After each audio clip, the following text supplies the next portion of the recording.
देसी थिएटर पर मैं विश्वास आपके लिए लाया हूँ एक ऐसी खूनी पिशाच की कहानी जो सपनों में लोगों पर हमला करके मार देता है। कहानी के शुरू में टीना नाम की लड़की भाग रही है। टीना ने नाइट गाउन पहन रखी है और कोई टीना का पीछा कर रहा है। भागते भागते टीना एक फैक्ट्री में पहुंच जाती है। तभी कोई उसका नाम बुलाता है, टीना टीना, और एक शैतानी हंसी की आवाज़ आती है, हा हा हा हा हा हा हा हा। टीना आसपास देख ही रही होती है कि तभी पीछे से उसे कोई पकड़ लेता है और अपने लंबे नुकीले लोहे के पंजे से टीना पर हमला कर देता है। तभी टीना की आंख खुल जाती है। टीना एक डरावना सपना देख रही होती है। तभी टीना की नज़र अपनी गाउन पर पड़ती है जो फटी हुई है। ऐसा लगता है किसी ने पंजा मार दिया हो। अगले दिन टीना अपने फ्रेंड्स नैन्सी, ग्लेन और रॉड से मिलती है। रॉड टीना का बॉयफ्रेंड है। टीना अपने रात वाले खतरनाक सपने की वजह से बहुत ज़्यादा डरी हुई होती है और आज टीना घर पर अकेली है, इसलिए अपने फ्रेंड्स को रात में अपने घर पर बुलाती है। रात को टीना अपने सपने के बारे में नैन्सी को बताती है। नैन्सी टीना की बात सुनकर चौंक जाती है। नैन्सी बताती है कि उसे भी ऐसे ही एक डरावने आदमी का सपना आया था जिसने एक लोहे का पंजा पहन रखा था। ग्लेन कहता है कि ये केवल एक कोइंसिडेंस है। इसके बाद टीना रॉड के साथ सोने के लिए अपने रूम में चली जाती है। नैन्सी और ग्लेन बाहर सो जाते हैं। सोने से पहले रॉड भी टीना को बताता है कि कुछ दिन से उसे भी बुरे सपने आ रहे हैं। इसके बाद सब सो जाते हैं। सोते सोते टीना की आँख खुलती है। कोई उसका नाम पुकार रहा होता है। टीना आवाज़ का पीछा करते करते घर से बाहर निकल जाती है। तभी अचानक टीना के पीछे वही पंजे वाला पिशाच आ जाता है। टीना डर के भागने लगती है। पिशाच टीना का पीछा करने लगता है। अब पिशाच टीना को पकड़ लेता है। टीना चिल्लाने लगती है और अपने आप को छुड़ाने के लिए छटपटाने लगती है। तभी चिल्लाने की आवाज़ सुनकर रॉड उठ जाता है। असल में टीना सपना देख रही होती है और सपने में पिशाच टीना पर हमला कर रहा होता है। रॉड के देखते ही देखते टीना के पेट पर घाव के निशान दिखने लगते हैं। ऐसा लगता है जैसे कोई अदृश्य शक्ति अपने पंजे से टीना का पेट काट रही हो। ये देखकर रॉड चिल्लाने लगता है। टीना और रॉड की आवाज़ सुनकर नैन्सी और ग्लेन भी आ जाते हैं। वो गेट खोलकर रूम में जाते हैं तो रॉड खिड़की से भाग चुका होता है। कमरे के अंदर का नज़ारा देखकर नैन्सी और ग्लेन की रूह कांप जाती है। सारे कमरे में खून ही खून होता है और एक तरफ टीना की लाश पड़ी होती है। पुलिस समझती है कि रॉड ने ही टीना का कत्ल किया है। उधर पुलिस स्टेशन में नैन्सी की माँ और नैन्सी का फादर, जो कि एक पुलिस वाला है, नैन्सी से पूछते हैं कि क्या हुआ था। नैन्सी उनको सारी बात बताती है, लेकिन नैन्सी को यकीन नहीं होता कि रॉड टीना का मर्डर कर सकता है। नैन्सी रात भर सो नहीं पाती तो अगले दिन उसकी माँ उसको रेस्ट करने के लिए कहती है, लेकिन नैन्सी स्कूल चली जाती है। रास्ते में रॉड नैन्सी को मिलता है। रॉड कहता है कि उसने टीना को नहीं मारा, उनके कमरे में कोई और था। तभी वहाँ पुलिस आ जाती है और रॉड को ले जाती है। रात को ना सोने की वजह से क्लास में नैन्सी को झपकियाँ आने लगती हैं। तभी नैन्सी को प्लास्टिक कवर में टीना दिखाई देती है। नैन्सी टीना के पीछे जाती है और बेसमेंट में पहुँच जाती है। यहाँ उसे सुनाई देता है कि कोई उसका नाम पुकार रहा है। तभी नैन्सी के सामने वही पिशाच आ जाता है जिसने टीना को मारा था और नैन्सी के पीछे भागने लगता है। नैन्सी समझ जाती है कि वो सपना देख रही है। नैन्सी अपना हाथ एक गर्म पाइप पर लगा देती है और चिल्लाते हुए जाग जाती है। सारी क्लास नैन्सी के चिल्लाने से डर जाती है। टीचर नैन्सी को घर भेज देती है। स्कूल से बाहर निकलकर नैन्सी देखती है कि उसके हाथ पर जलने का निशान है। मतलब सपने में जो उसके साथ हुआ वो असलियत में भी हो रहा है। इसके बाद नैन्सी रॉड से मिलने पुलिस स्टेशन जाती है। रॉड नैन्सी को अपने सपनों के बारे में बताता है। रॉड के सपनों में भी वही लोहे के पंजों वाला पिशाच होता है। रात को नैन्सी अपने बिस्तर पर लेटकर सोच ही रही होती है कि क्या करे।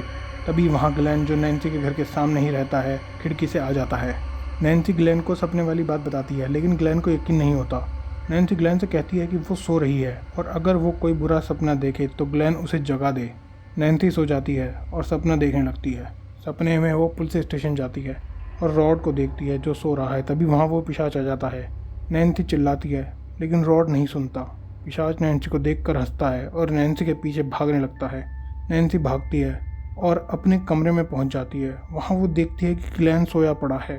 तभी उसका पीछा करते करते वो पिशाच भी वहाँ पहुँच जाता है, लेकिन जैसे ही वो पिशाच नैन्सी को मारने वाला होता है वैसे ही सुबह का अलार्म बज जाता है और नैन्सी की आँख खुल जाती है। इसके बाद नैन्सी ग्लेन के साथ पुलिस स्टेशन पहुँचती है और रॉड से मिलने के लिए कहती है। रॉड जो सो रहा है, अचानक उसकी चादर अपने आप एक फंदे का रूप लेने लगती है और रॉड की गर्दन में लिपटने लगती है। नैन्सी, ग्लेन और पुलिस वाला जब वहां आते हैं तो रॉड की लाश छत से लटकी हुई मिलती है। पुलिस सोचती है कि रॉड ने खुदकुशी कर ली, लेकिन नैन्सी समझ जाती है कि ये सब उस पिशाच का ही किया धरा है। इसके बाद नैन्सी सोने से इतना डर जाती है कि वो कॉफ़ी पीकर जागने लगती है। नैन्सी की माँ नैन्सी को डॉक्टर्स के पास ले जाती है। वहाँ डॉक्टर्स नैन्सी को सुला देते हैं ताकि पता चल सके कि प्रॉब्लम क्या है। नैन्सी सो जाती है। कुछ देर बाद डॉक्टर देखता है कि नैन्सी की दिमाग की रीडिंग नॉर्मल से कुछ ज़्यादा ही हाई हो गई है। नैन्सी ज़ोर ज़ोर से चिल्लाने लगती है। डॉक्टर और नैन्सी की माँ नैन्सी को जगाते हैं और देखते हैं कि नैन्सी के हाथ की कलाई पर एक घाव है, जैसे किसी ने पंजा मारा हो, और नैन्सी के हाथ में एक हैट है। नैन्सी कहती है पिशाच ने उस पर हमला कर दिया था। जैसे ही उसने उसकी हैट पकड़ी और वो जाग गई और वो हैट उसके साथ ही आ गई। नैन्सी पिशाच का हुलिया बताती है। हुलिया सुनकर नैन्सी की माँ कुछ डर जाती है, लेकिन वो कुछ कहती नहीं।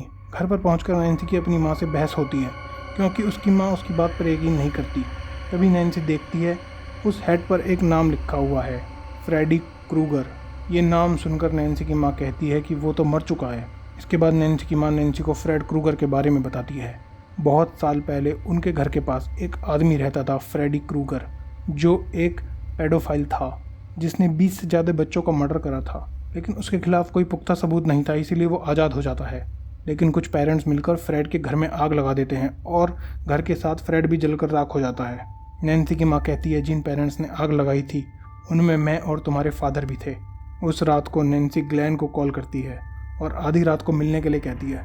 नैन्सी ग्लैन से कहती है चाहे कुछ भी हो जाए लेकिन प्लीज़ सोना मत। नैन्सी कॉफ़ी पी पी कर जागती रहती है। ग्लैन जागने की कोशिश करता है, लेकिन टीवी देखते देखते उसकी आंख लग जाती है। इतनी देर में ही फ्रेडी अपना काम कर जाता है। फ्रेडी ग्लैन को पकड़कर गद्दे के अंदर खींचने लगता है। ग्लैन जोर से चिल्लाता है। ग्लैन की आवाज़ सुनकर उसकी माँ आ जाती है, लेकिन तब तक फ्रेडी ग्लैन को पूरी तरह खींच चुका होता है और गद्दे में से खून की नदी निकलने लगती है। ये देखकर ग्लैन की माँ बहुत जोर से चिल्लाती है। इसके बाद पुलिस आती है, जिसमें नैन्सी के फादर भी हैं। नैन्सी अपने फादर से फ़ोन पर बात करती है और कहती है कि उसे पता है ये सब किसने किया है। ये सब फ्रेडी क्रूगर का काम है। नैन्सी अपने फादर को कहती है कि आप ठीक 12:20 पर यहाँ आ जाना। मैं सो रही हूँ और जैसे ही मेरा अलार्म बजेगा मैं फ्रेडी को अपने साथ ले आऊँगी। नैन्सी का बाप सोचता है कि नैन्सी कई दिन से सोई नहीं, इसलिए अनाप शनाप बातें कर रही है। वो उसे सोने के लिए कहता है और एक दूसरे पुलिस वाले को नैन्सी के गेट पर निगरानी के लिए बोल देता है। उधर नैन्सी अलार्म लगाकर सो जाती है और सपने में पहुँच जाती है। सपने में उसे फ्रेडी की आवाज़ आती है। वो आवाज़ का पीछा करते हुए बेसमेंट में पहुंचती है और फ्रेडी को बाहर आने के लिए बुलाने लगती है। फ्रेडी छुपकर मौके का इंतज़ार करने लगता है। मौका मिलते ही फ्रेडी नैन्सी पर हमला कर देता है। फ्रेडी को देखकर नैन्सी भागने लगती है और जैसे ही फ्रेडी को पकड़ती है अलार्म बज जाता है और नैन्सी उठ जाती है। लेकिन फ्रेडी तो उसके साथ असली दुनिया में आया ही नहीं। वो उठकर जाने लगती है, तभी फ्रेडी बेड के नीचे से निकलता है और नैन्सी पर झपट्टा मारता है। नैन्सी भागने लगती है और मदद के लिए चिल्लाने लगती है। वो पुलिस वाला नैन्सी की आवाज़ सुनकर उसके फादर को बुलाने जाता है। तभी नैन्सी को केरोसिन ऑयल दिखाई देता है। वो सारा केरोसिन ऑयल फ्रेडी के ऊपर डाल देती है और आग लगा देती है। आग लगने के बाद फ्रेडी बेसमेंट में गिर जाता है। नैन्सी बेसमेंट का गेट बंद कर देती है। तभी पुलिस वाले आ जाते हैं। नैन्सी का फादर पूछता है कि कहाँ है वो हत्यारा। सभी लोग घर के अंदर देखते हैं तो आग की लपटों के निशान नैन्सी की माँ के कमरे में जा रहे होते हैं। नैन्सी और उसका फादर भागकर कमरे में पहुँचते हैं तो वहाँ आग में जलता हुआ फ्रेडी नैन्सी की माँ के ऊपर बैठा हुआ है। नैन्सी अपनी माँ को बचाने के लिए उस पर वार करती है, लेकिन देखते ही देखते फ्रेडी नैन्सी की माँ को लेकर गायब हो जाता है। नैन्सी का बाप ये सब देखकर हक्का बक्का रह जाता है और वहाँ से बाहर चला जाता है। नैन्सी गेट बंद करती है और कहती है कि वो समझ गई है ये सब क्या हो रहा है, ये सब एक सपना ही है। और फ्रेडी को अपने विक्टिम्स के डर से ही ताकत मिलती है। तभी पीछे बेड में से फ्रेडी निकलने लगता है। नैन्सी कहती है कि अब फ्रेडी कुछ नहीं कर सकता। फ्रेडी नैन्सी पर हमला करने वाला ही होता है। नैन्सी अपने मन में फ्रेडी का सारा डर निकाल देती है और देखते ही देखते फ्रेडी गायब हो जाता है। इसके बाद नैन्सी गेट से बाहर निकलती है तो देखती है कि उसकी माँ जिंदा है और उसके सभी फ्रेंड्स जिंदा हैं। नैन्सी कहती है कि आखिरकार वो उस खौफनाक सपने से जाग ही गई।